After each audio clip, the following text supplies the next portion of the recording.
আপনারা এই যে ডাকাতদের ধরতে পারছেন এবং দুষ্কৃতী যারা ধরতে পারছেন, এই যে আপনাদের প্রচন্ড অনেক রকম আমাদের ধন্যবাদ।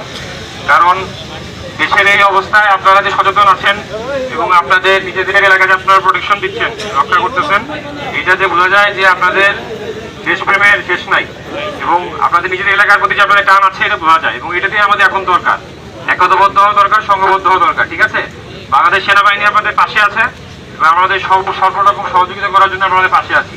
আপনাদের যে কোনো রকম বিপদে আমরা এগিয়ে আসবো। শুধু আপনাদের নিজেদের সোচ্চার থাকতে হবে, এরকম করে নিজেদেরকে মানে একটু যেভাবে ধরতে পারছেন এরকম আরো যদি কেউ চেষ্টা করে নিজেদের ধরতে পারবেন। আর যে কোনো মুহূর্তে বিপদে পড়বেন আমাদেরকে স্মরণ করবেন, আমরা অবশ্যই সঙ্গে সঙ্গে যত সম্ভব চলে আসার চেষ্টা করবো। সবাই বুঝতে পেরেছেন? তো আপনাদেরকে আবারও ধন্যবাদ জানাই যে এত সুন্দর একটা কাজ করার জন্য। এবং ভবিষ্যতে আপনারা আরো অ্যালার্ট থাকবেন, ঠিক আছে, যাতে লোকজন আর এই ধরনের কোনো চেষ্টা না করার সুযোগ পায় বা সাহস না পায়। ঠিক আছে, এরকম আপনাদের এরকম অ্যালার্ট থাকলেই লোকজন ভয় পেয়ে যাবে আর সাহস পাবে না। আপনাদের জানমাল রক্ষা করার, দেশের জানমাল রক্ষা করার দায়িত্ব আমাদের সবার, বুঝতে পেরেছেন? তো আমাদের এই মনোবল তো রাখতে হবে, ঠিক আছে? তো আমাদের এই জিনিসটা আমরা নিজেরা জানবেন, বাকিদেরকেও জানাই দিবেন, ঠিক আছে? যে আপনারা যে মহৎ